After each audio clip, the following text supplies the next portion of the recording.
Noong unang panahon, may isang matapang na batang lalaki na mag-isang naninirahan sa gubat. Ang pangalan niya ay Mowgli. Habang naglalakad si Mowgli sa liblib ng gubat, napansin niya ang isang ginintuang ningning. Nang kunin niya ang nagniningning na ito, napagtanto niya na ito ay isang luma at maalikabok na mapa. Wow! Isang mapa ng kayamanan! Ang swerte! Kaya sinundan ni Mowgli ang landas ng mapa para hanapin ang kayamanan. Sa kabilang banda, si Goldilocks ay gumagawa ng koronang bulaklak sa kanilang hardin. Habang masaya siyang nangunguha ng mga bulaklak na kulay rosas at pula, isang maliit na paru-paro ang sumasabay sa kanya. Maya-maya, napagtanto niyang napalayo na siya at naliligaw na sa liblib ng kagubatan. Sa takot ay umupo siya sa bato at umiyak. Sa sandaling iyon, nakita siya ng batang gubat na si Mowgli. Anong problema? Bakit ka umiiyak? Tanong ni Mowgli. Ako? Gumagawa ako ng koronang bulaklak.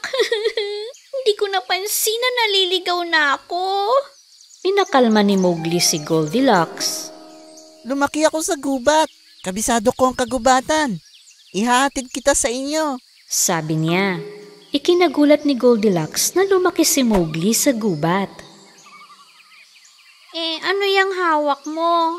Tanong niya kay Mowgli. Sinabi ng batang gubat na iyon ay isang mahiwagang mapa ng kayamanan at maaari siyang sumama sa pagtuklas nito. Masayang pumayag si Goldilocks at sinimulan nilang sundin ang mapa.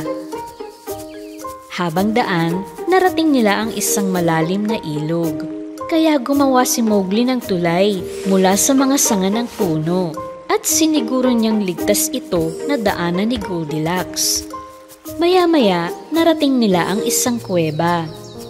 May mga kakaibang letra at simbolo sa pasukan nito. Sinuring mabuti ni Mowgli ang mapa upang alamin kung ano ang ibig sabihin ng mga simbolo. May sinasabi kaya sa atin ng mga simbolong ito? Pumasok tayo sa loob. Pagpasok nila sa yungib, mahigpit silang humawak sa isa't isa para hindi sila maligaw. Habang papaloob sila, naramdaman ni Goldilocks na gumagalaw ang mga batong inaapakan nila. Hinila ni Mowgli si Goldilocks, ngunit bumuka ang lupa. Nahagip siya ng isang lubid sa kanyang bukong-bukong at sumabit siyang nakabaligtad. Naku, paano to? Nabitag ako!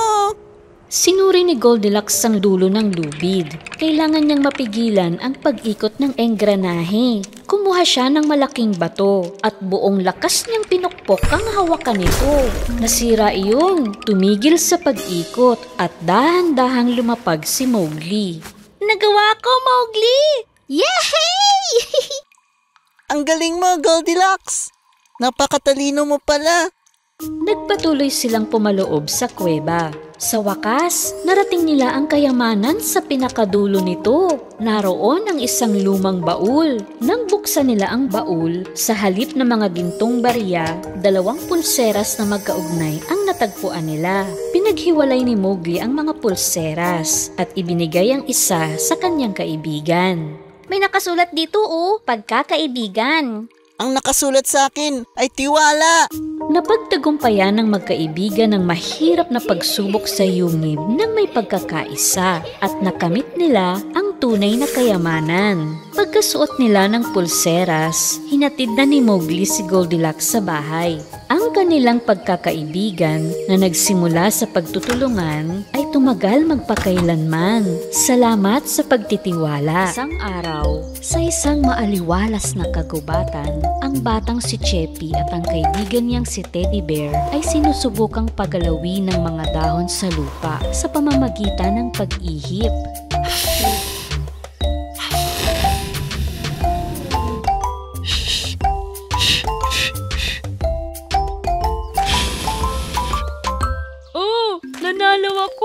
Nanalo ako! Teka lang, kaibigan kong oso. Sabay na lumipad ang mga dahon natin at lumapag sa parehong lugar. Tingnan mo, Ay, oo nga.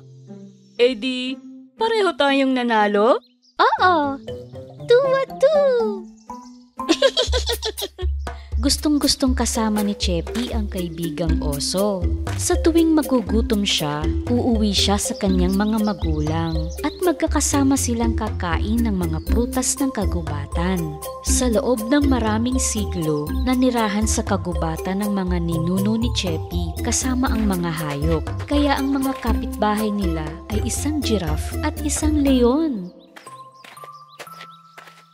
May mga araw na nakaugalian nilang yakapin ng mga puno at sa pamamasyal ni Chepi, habang niyayakap ang bawat punong madaanan niya, nakarinig siya ng kakaibang iyak. Maingat siyang naglakad, nakikinig kung saan nanggagaling ang tunog, at sa wakas ay nakita niya ang isang bata na umiiyak. Ho! Sumaiyo ang pagbati ng kagubatan at hangin. Ha? Sino ka? Ano ibig sabihin ng ho? Lahat ng narito ay aking tahanan at ganito kami bumabati. Ho! Os? Nakatira ka sa kagubatan? Oo, ako si Chepi. Ikaw, anong pangalan mo? Coco. Pero hindi ko gusto ang pangalan ko. Coco? Ang ganda naman. Sa wika ng kagubatan, ang ibig sabihin ng Coco ay mabituin na gabi. Talaga? Oo, ang pangalan ko naman ay Hango sa diwata na may kumikinang na pakpak. Alam mo, diwata na may makinang na pakpak. Naliligaw ako. Namamasyal kami ng pamilya ko sa kagubatan pero napahiwalay ako. Siguradong hinahanap na nila ako. Pwede mo ba akong tulungan? Waki-guki! Ano? Ibig kong sabihin, syempre tutulong ako. Walang mas nakakaalam sa kagubatang ito kesa sa akin. Nagsimulang maglakad sina Chepi at Coco sa kagubatan.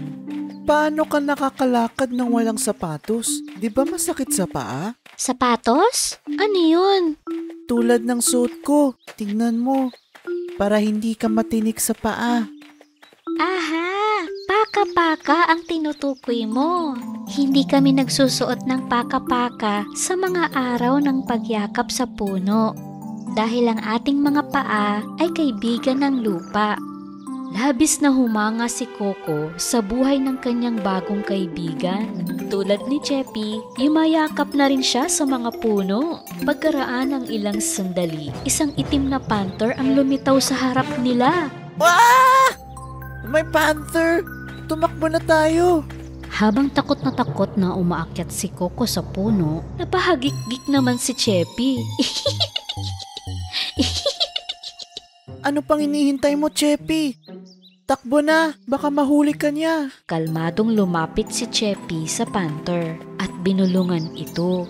Niyakap niya ang panther at sumakay sa likod nito. Hindi makapaniwala si Coco sa kanyang nakita. Tutulungan tayo ni Panther muna. Mas mabilis nating mahahanap ang pamilya mo kung magkakasama tayong kikilos. Kahit kinakabahan, dahang-dahang lumapit si Coco sa panther na si Muna. Hinalikan ni Muna ang pisngi ni Coco. Kapag gusto mong tumigil, sumigaw ka lang ng pakuna.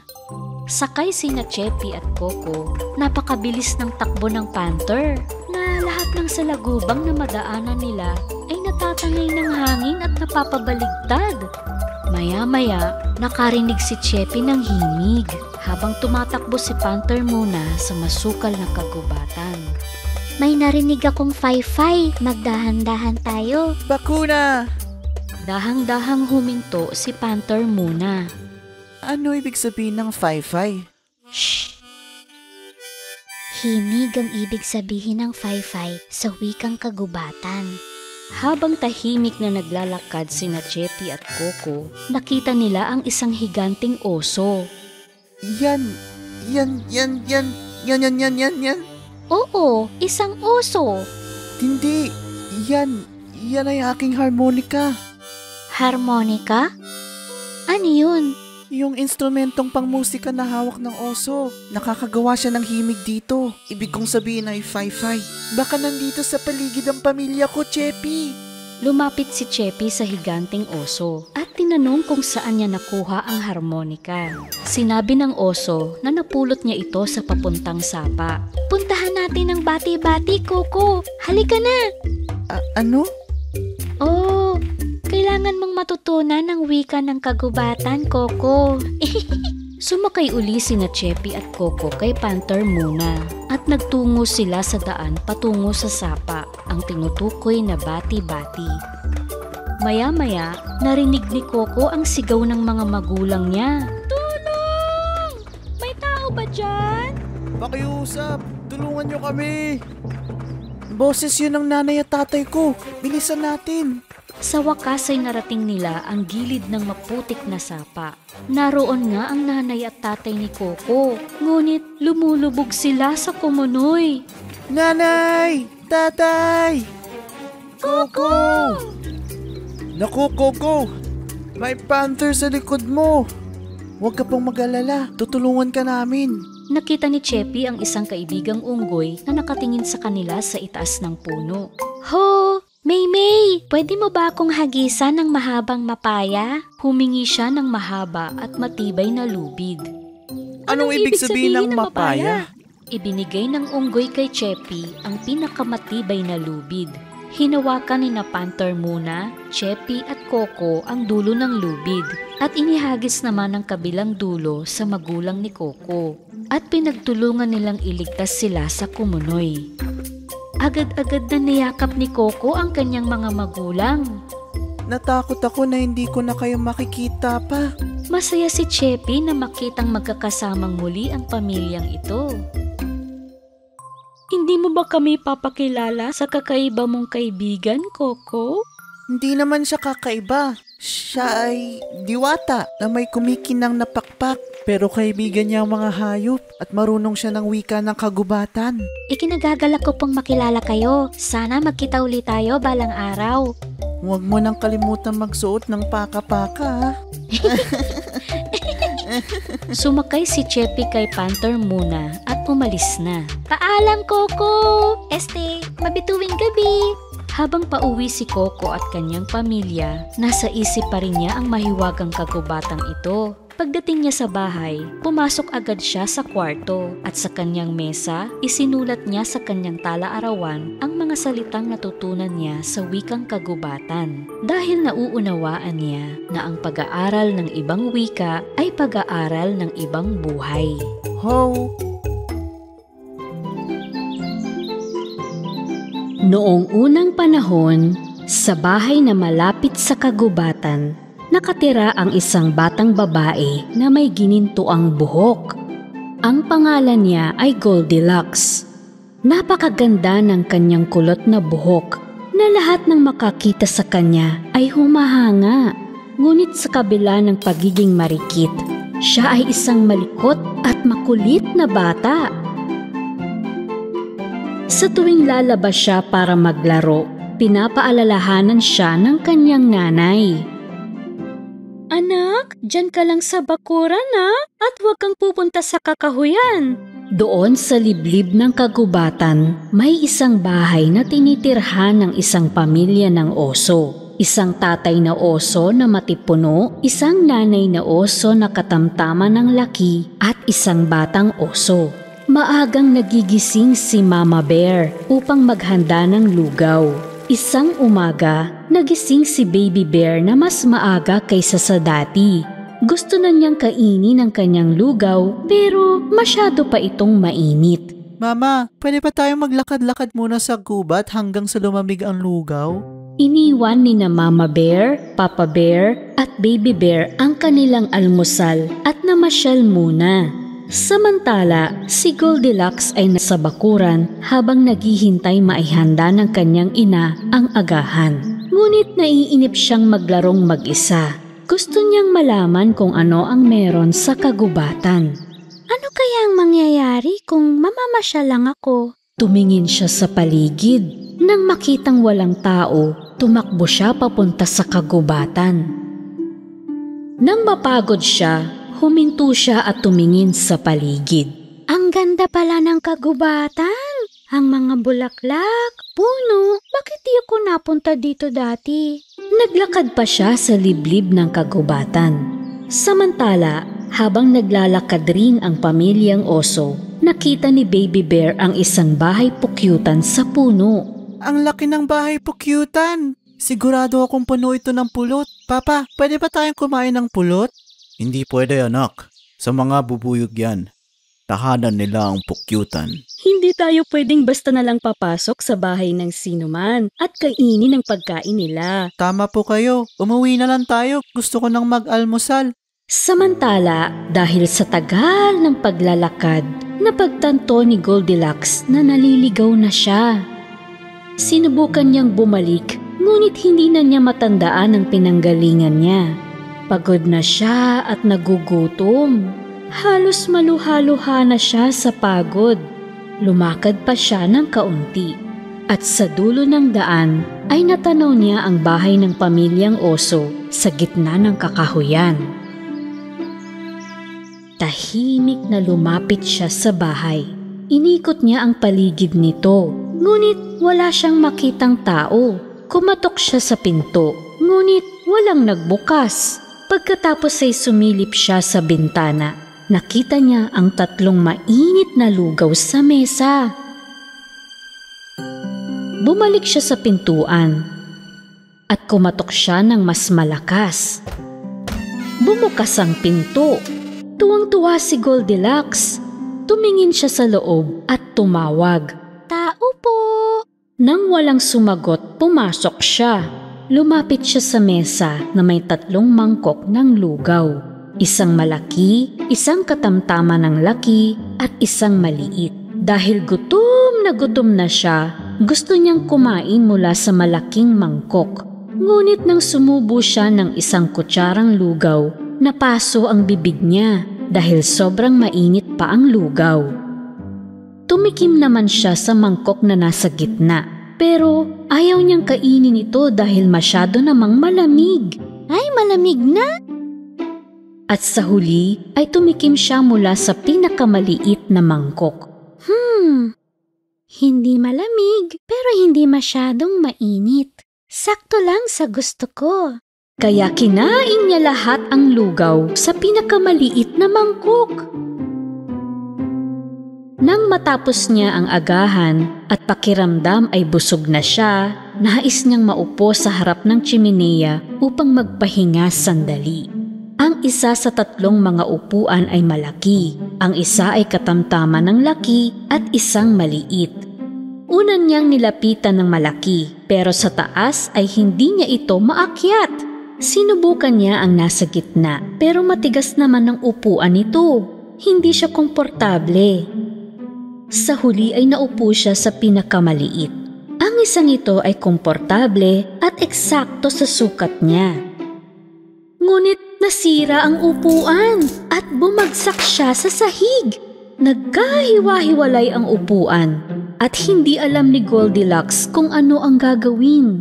Nagpunta naman siya sa kwarto at doon ay may 3 kama. Isang malaki, isang katamtaman ng sukat at isang maliit.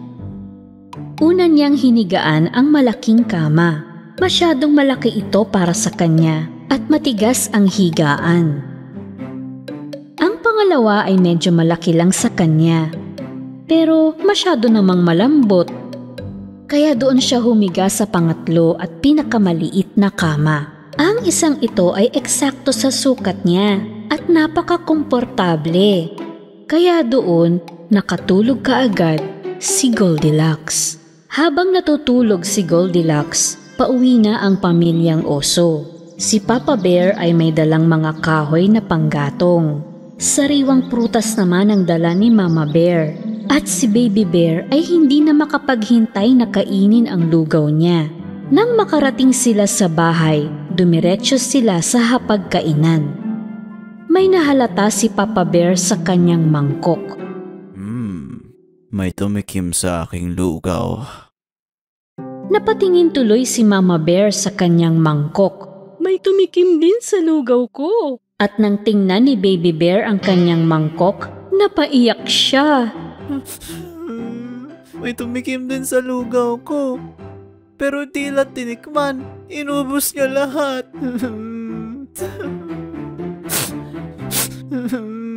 Tumayo sila at tumingin sa paligid. Napansin ni Papa Bear ang kanyang upuan sa harap ng tsimeneya. May mo po sa aking silya. Tignan nyo, naiba ang pwesto. Tapos, si Mama Bear naman ang nagreklamo. May gumamit rin ng upuan ko. At tulad ng inaasahan, umiyak si Baby Bear sa nakita. May mo po din sa silya ko. At sinira pa to.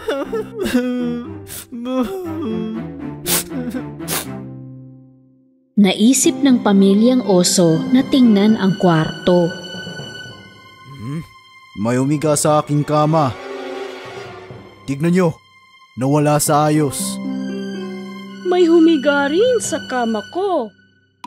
May umiga rin sa kama ko. At nandito pa rin siya ngayon, natutulog.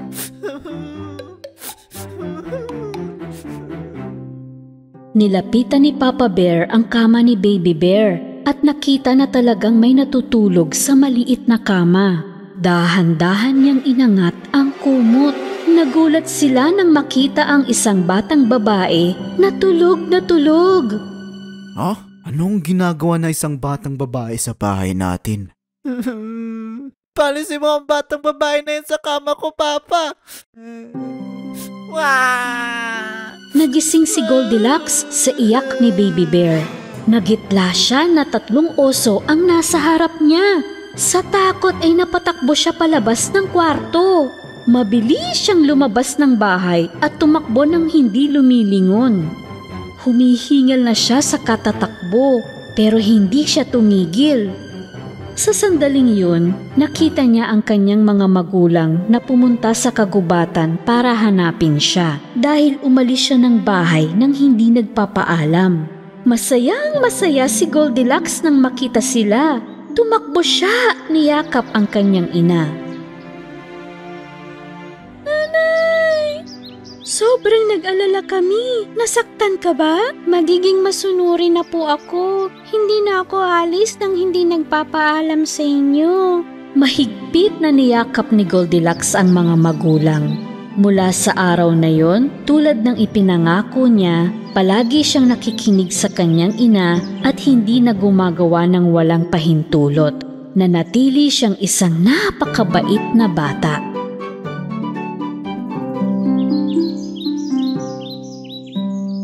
Noong unang panahon, may isang byuda na naninirahan kasama ang kanyang binatilyong anak na si Jack. Hindi tumutulong si Jack sa nanay niya dahil napakatamad niya. Ito ang dahilan kung bakit salat sila sa pera. Nay, meron ba diyang makakain? Gutom na ako.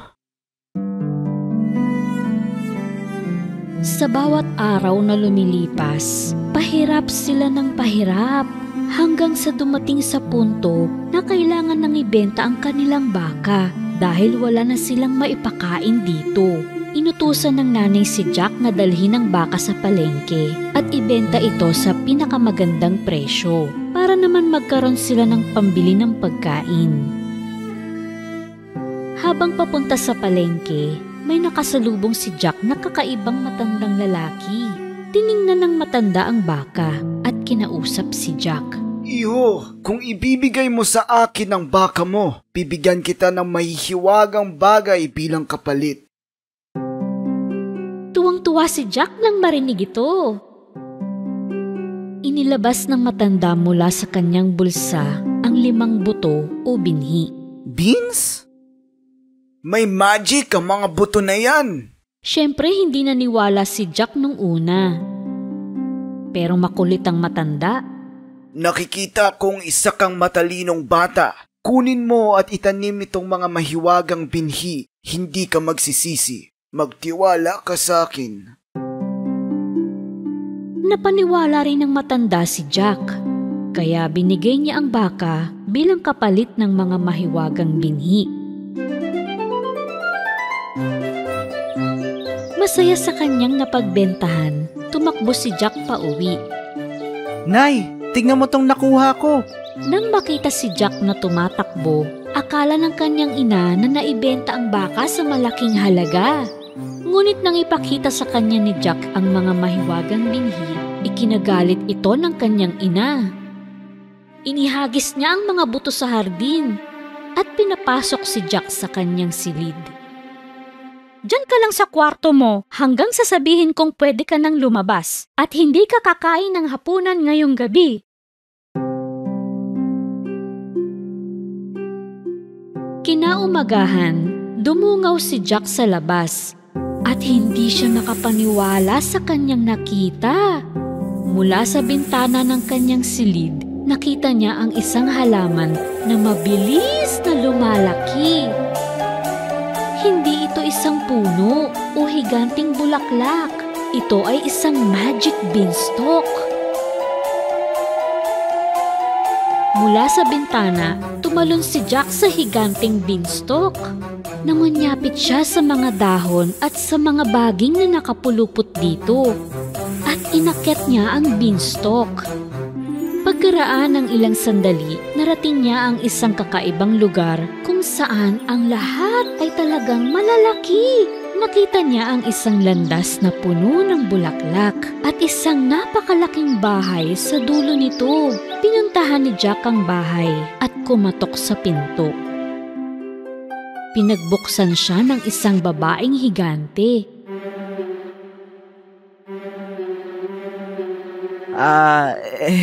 Itatanong ko po sana kung may makakain kayo dyan. Oo, meron naman. Pero dapat kang umalis bago makabalik ang asawa ko dahil paborito niyang kainin ang maliliit na bata na tulad mo. Medyo natakot si Jack pero nagugutom na din siya. Nang dudulog na siya sa hapagkainan, nakarinig siya ng tao sa labas na may malalim na boses. La la la la la la, may naamoy akong bata. Hilaw o luto okay sa akin, tiyak na masarap kainin. Tinawag ng babae si Jack. Magtago ka sa pugon. Ngayon na, dali. Mabilis na nagtago si Jack. Pumasok ang higante sa kusina na sumisinghot-singhot. Nakakamoy ako ng bata. Anong pinagsasabi mo, mahal ko? Baka naman ang naaamoy mo ay yung karne na binigay ko sa mga pusa kahapon. Nang makapagtanghalian, sinimulang bilangin ng higante ang kanyang ginto.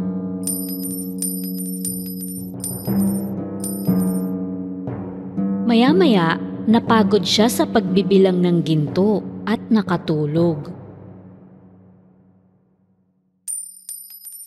Lumabas si Jack mula sa pugon at kinuha ang isang sako ng ginto.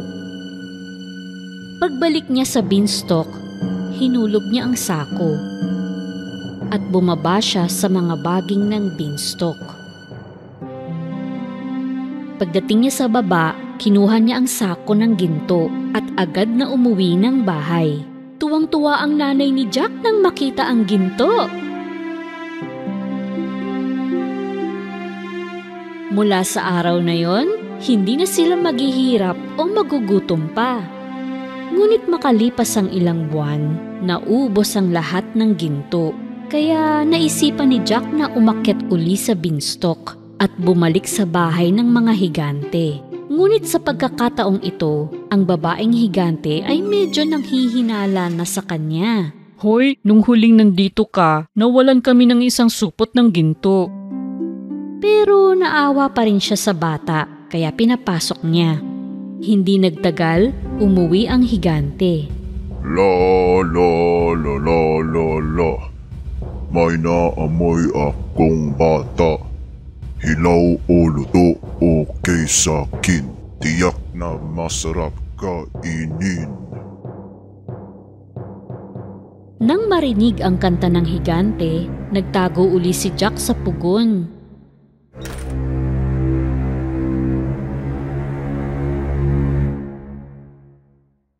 Matapos kumain, pinakuha ng higante sa kanyang asawa ang alagang manok. Pagkatapos ay inutusan ng higante ang manok na mangitlog. Namangha si Jack na ang nilabas ng manok ay gintong itlog. Nang pumasok ang higante sa kwarto upang magpahinga, lumabas si Jack, kinuha ang manok, at nagmamadaling bumaba ng beanstalk. Salamat sa gininto ang mga itlog ng manok. Yumaman uli si Jack at ang kanyang ina. Ngunit makalipas ang ilang panahon, naisipan ni Jack na subukang muli ang kapalaran, kaya umakyat siya uli. Sa pagkakataong ito, pumasok siya sa bahay nang hindi nakita ng babaeng higante. Nagtago siya sa kalderong tanso. Ilang sandali pa, dumating ang higante. La la la la la la.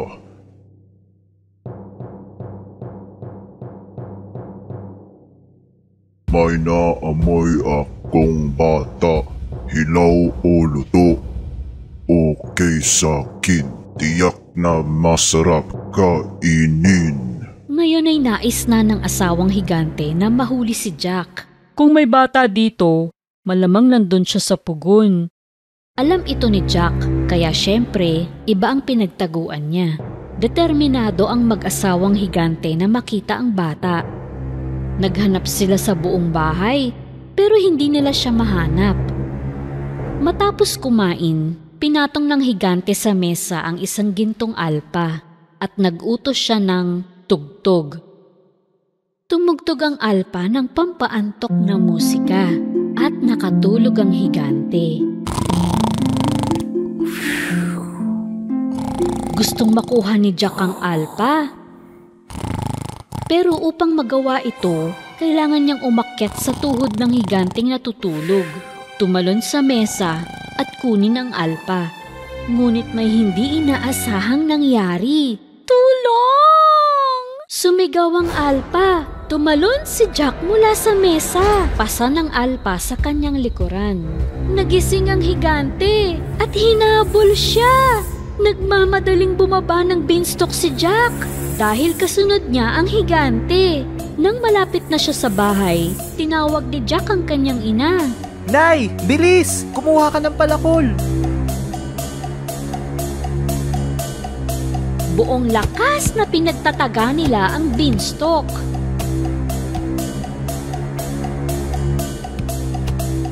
Sa wakas ay natumba ang beanstalk at malakas na lumagapak ang higante sa lupa. Ligtas na sila sa higante. Ay, salamat! Ligtas na tayo! Labis na pinagsisihan ni Jack ang mga bagay na nagawa niya dahil muntik na siyang mamatay sanhi ng kasakiman. Pinangako niya sa kanyang nanay na hindi na siya magnanakaw kailanman o kanino man at magsisikap na talaga siya mula ngayon. Simula nun, hindi na naghirap si Jack at ang kanyang ina. Oo, nakakatulong ang manok na nangingitlog ng ginto, pero nagsusumikap na rin si Jack sa pagtatrabaho. Noong unang panahon, may isang amang lobo na lumabas sa kakahuyan upang maghanap ng pagkain para sa kanyang pamilya. Habang naglalakad, nakarinig siya ng kakaibang tunog. Pagtingin niya sa paligid, nakita niya ang isang sanggol sa pagitan ng mga palumpong. Ito ay isang sanggol na tao, sabi ng nagulat na lobo. Inuwi niya ang sanggol upang hindi ito mapahamak. Nagmamasid mula sa malayo, nainis ang tigring si Shere Khan sapagkat siya ang nagnakaw ng sanggol mula sa mga tao. Napamahal sa inang lobo at sa kanyang mga anak ang munting sanggol na ito. Tatawagin natin siyang Mowgli mula ngayon, sabi ng inang lobo. Mula sa araw na yon, tumira si Mowgli kasama ang kanyang mga bagong kapatid na lobo sa kakahuyan. Inalagaan siya ng inang lobo na parang sariling anak. Sa maikling panahon, naging kaibigan ni Mowgli ang lahat ng mga hayop. Naglalaro siya at umaakyat sa mga puno kasama nila. Kasabay nito, natutunan niya ang tumira sa gubat. Sa lahat ng panahon na yon, patuloy na pinapanood ni Shere Khan si Mowgli mula sa malayo at naghihintay ng pagkakataon na makuha siya. Isang araw, ang matalinong lobo na si Akela, ang oso na si Baloo at ang panther na si Bagheera ay nag-uusap tungkol kay Mowgli. Ang mga tao ay matatalino. Palakihin natin siya tulad na isang batang gubat. Baloo at Bagheera, protektahan niyo siya at turuan kung paanong mabuhay sa kagubatan, sabi ni Akela. Mabilis na lumipas ang panahon. ang oso na si Baloo ay masigasig na guro sa kanyang bagong estudyante. Tinuro niya kung paano maghanap ng mani at pulot sa mga puno. Mabilis namang matuto si Mowgli. Araw-araw ay umaakyat siya sa mas mataas na puno at kaya na niyang maghanap ng sariling pagkain. Tinuruan din siya ni Baloo kung paano maunawaan ang mga tunog sa gubat. Ipinagmamalaki niya ang kanyang mag-aaral. Natutong tumakbo ng matulin si Mowgli at lumangoy ng mahusay.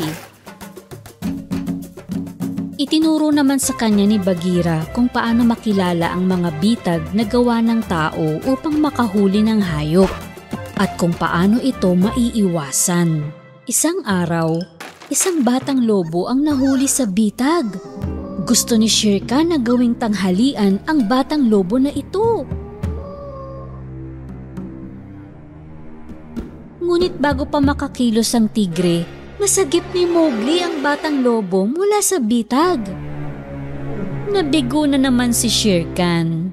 Nagturo si Baloo kay Mowgli ng mahahalagang salita na magagamit niya kapag may panganib. Sa napakaikling panahon, naisa puso ni Mowgli ang mga salitang iyon. Ngayon ay hindi na siya masasaktan ng anumang hayop sa gubat. Napagtanto ni Shere Khan na hindi niya mahuhuli si Mowgli ng mag-isa. Kaya pinuntahan niya ang pinakamapanganib ng mga hayop sa gubat. Sinabi niya sa kanila ang tungkol kay Mowgli. Kung maituturo sa atin ni Mowgli ang kaalaman niya, tayo ang magiging pinakamatalinong hayop sa gubat. Isang araw, habang gumagawa si Mowgli ng masisilungan mula sa bagyo, ang mga banderlag na unggoy ay nagmamasid mula sa kanilang pinagtataguan. Dudukutin nila si Mowgli kapag may pagkakataon. Sa paglubog ng araw, sapilitang kinuha ng dalawang unggoy si Mowgli at dinala sa pinakaliblib ng gubat. Natagpuan na lang ni Mowgli ang sarili sa gitna ng mga banderlog. Nang mapagtanto ni Mowgli na mapanganib ang mga unggoy, nag-isip siya. Kailangan niyang ipaalam ito kina Baloo at Bagheera.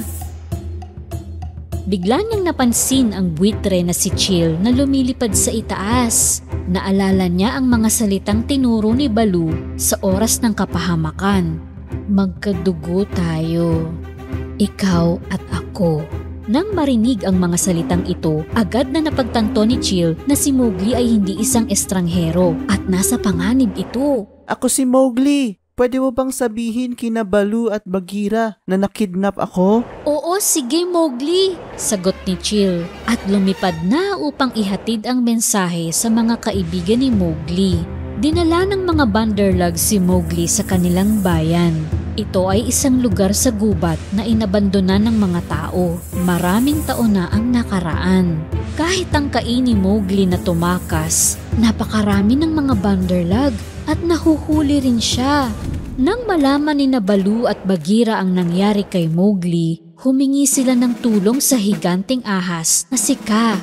Narating nila ang bayan ng mga unggoy at nagtago sila sa likod ng malaking estatwa. Mula sa kanilang pinagtataguan, nakita nila si Mowgli at daang-daang mga unggoy sa paligid niya. Naghintay sila ng magandang pagkakataon para masagip si Mowgli. At sa tamang sandali, sinabi ni Kaa, "Oras na! Ngayon na!" Tahimik na lumapit si Bagheera sa mga unggoy. Pagkatapos ay sinugod niya ang mga unggoy at ginamit ang malalakas niyang pangalmot. Nagtakbuhan ng mga unggoy sa takot at nagsisigaw ang isa upang tawagin ang iba pang kasama. Biglang napalibutan ng maraming unggoy si Bagheera. Sinunggaba ng dalawang unggoy si Mowgli at kinulong siya sa silid na may mataas na pader. Naririnig ni Mowgli na nakikipag-away si Bagheera sa mga unggoy. Naalala niya na may nakita siyang imbakan ng tubig at alam niya na ang mga unggoy ay takot sa tubig. Bagheera, takbo at tumalon ka sa tubig. Tumakbo si Bagheera at tumalon siya sa tubig. Inaatake din ng mga unggoy si Baloo. Nilalabanan ni Baloo ang mga banderlag gamit ang kanyang malalakas na bisig at pangalmot. Ginagawa niya ang lahat ng makakaya, ngunit napakarami ng mga unggoy at imposible para kay Baloo na labanan sila ng nag-iisa. Walang magawa si Bagheera dahil napapaligiran din siya. Hirap ang kalooban niya na hindi niya matulungan ng kaibigan. Habang nakikipaglaban si Baloo sa mga unggoy, lumabas si Kaa. Pinaghahampas ng higanting buntot ni Kaa ang mga unggoy. Sa takot ay kumaripas sila ng takbo. Noon pa man ay takot na ang mga unggoy kay Kaa. Wala sa kanila ang nangahas na labanan siya. Kaya nang magsitakbuhan sila, sa wakas ay malaya na si Baloo. Nang buksan ni Kaa ang kanyang bibig at humihip. Lahat ng mga unggoy ay napatigil. Biglang nawala ang ingay ng mga unggoy. Tumahimik ang paligid. Sinamantala ni Bagheera ang pagkakataong ito. Umalis siya sa tubig. Sumigaw si Mowgli mula sa tore kung saan siya nakakulong. Nandito ako. Nakulong ako sa tore. Winasiwas at winasak ng makapangyarihang buntot ni Kaa ang pader ng tore. Mula sa butas ng pader, nakalabas si Mowgli. Buong pagmamahal na niyakap siya ni Baloo. Okay ka ba? Opo. Pero gutom na ako. Nanganib ang mga buhay niyo para mailigtas ako. Buong puso akong nagpapasalamat. Masayang-masaya rin si Mowgli na makita si Kaa. Utang ko sa iyo ang aking buhay, Kaa. Salamat. Nagpaalam sina Mowgli, Baloo at Bagheera kay Kaa at umuwi na sa kanilang tahanan. Napagtanto ni Shere Khan na hindi niya pala masasaktan ng isang tao na may ganoong katatag na pakikipagkaibigan. Kaya bumalik na siya sa liblib ng gubat. Lumipas ang mahabang panahon at si Mowgli ay isa ng ganap na binata. Isang araw, narating niya ang isang nayon kung saan naninirahan ang mga tao. Nakita niya ang isang babae na agad siyang namukhaan. Napagtanto ng babae na ito ang anak niya na inagaw ng isang tigre. Maraming taon na ang nakalipas. Nilapit niya ang kasamang batang lalaki kay Mowgli. Labis na namangha si Mowgli sapagkat kahawig niya ang batang ito nung siya ay bata pa. Nalaman niya na ang maliit na batang ito ay kanyang kapatid at ang ginang ay kanyang ina. Makakasama mo na ang iyong pamilya. Sa tuwing kailanganin mo kami, alam mo na ang mahalagang mga salita. Ikaw ay kapatid namin. Huwag mong kalimutan kung gaano ka namin kamahal. Paalam, Mowgli. Ang kanyang mga mahal na kaibigan ay nagpaalam na kay Mowgli. Si Mowgli ay masayang nanirahan kasama ang kanyang pamilya. Ngunit hindi niya kinalimutan ang mga nagpalaki sa kanya, ang kanyang pamilya sa kagubatan.